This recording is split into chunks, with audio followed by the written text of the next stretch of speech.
Good morning. It's truly an honor to be here. Definitely been part of this community coming before and done some things, and so it's good to see your faces here today. It is an honor to be alive, one of the chosen ones to wake up this morning. We don't all wake up, and so this is the day the Lord has made. Let's rejoice and be glad in it. I remember my grandfather saying. This piece is something that was commissioned by the city of Providence a couple of years back. This first one I'm reading. It was about the famous Frederick Douglass speech, "What to the Negro is the 4th of July?" And we were tasked to respond to that with pieces of whatever kind of art we had. A lot of it was spoken word artists, and so we wrote poems. So this piece, I've been a big fan of Frederick Douglass for a lot of years. As a young man, I came upon that book, Up From Slavery, which is his biography that he wrote. And, I was living in Boston as a teen, coming across that. But as an adult now, living so close to New Bedford, where he walked around, he was here in Providence, being in this space is really, it resounded for me just how much he influenced my life. As a young man reading it at like 12, 13 years old, and then being an adult being called upon to write something in response. So this is about the famous speech that he made to a group of women up in New York City, not New York City, upstate New York, this is Buffalo, where it's based. A women's group invited him to come out and speak about the importance of the 4th of July.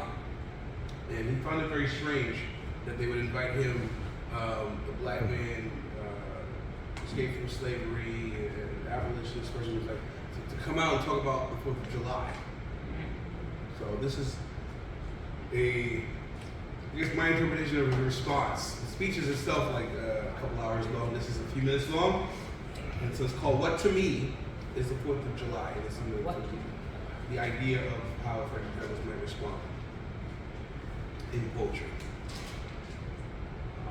And what to me is the 4th of July? Is it a day that I should take true? Is it a day in which I should truly take pride? Is it a moment of reverence that ought to be set aside to reflect on the great republic we have so stratified? Are we to say, with this blessed day, that we are ultimately satisfied with the constitutions and the legislations that have heretofore been ratified? Are we all in agreement then with these well-scripted pronouncements that liberty is a human right and it shall not be denied have been thus far successfully applied? What to me is the 4th of July? How can I, in good conscience, say that this day is for me when I have ears that still hear and eyes that still yet see? How can I, in all fairness, celebrate this day knowing even at this late date, your unjust hate is still growing? You say it is an evident truth that all men are born free, and you pontificate so eloquently on your high-minded thoughts of liberty, put your pen to pious poetry, flowering your filth with filigree. You say your preaching lacks the practice, and your words ring hollow and thin. You keep the lion's share of freedom and dole the rest out on a whim. You do not hear our cries for freedom, whether we whimper or we scream. We offer whites the American life, but for blacks dangle the American dream, while you sleep peacefully, unwoke, free from the horrors of the nightmare and the hell. Your back does not burn hot with the 50 shots that got Sean Bell. What act on earth could be more savage or barbary than the willful stalking and the cold-blooded killing of the young Ahmaud Arbery? How can I not shake and quiver when I think of Emmett Till?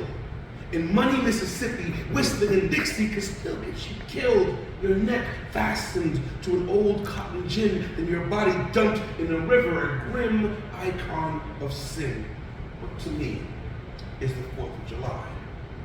Yes, what to me is this beastly day, this crazy and most uneasy day in this land of the thieves and the home of the knaves, where no refuge could save the hireling and the slave from the terror of flight and the gloom of the grave. What shall I further contain the microaggressions and the rage that I daily force to lay dormant, and today suffer the bitter blade of your most cruel mockery and torment? What to me is the 4th of July? How can I best engage? Shall I, each time we celebrate, be obliged to eat a page from the myriad texts that decry the opposite of your brazen charade and fanfare? What should I care for bombs bursting in air when I'm reminded of Tulsa, bombs bursting in our ears? Oh, say, can you see by the dawn's early light what terror was wrought under the cover of night? Whose broad stripes we bear across our bare back, with liberty for some and injustice for all blacks. What to me is the 4th of July?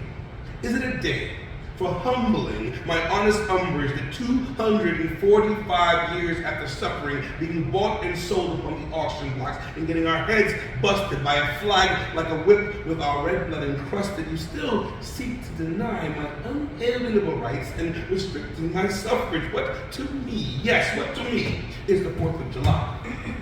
I suppose, beneath all the unfinished business and our epidemic rancid racism, despite the systems that render us perpetual victims, I still have hope that you might still one day see your way to fix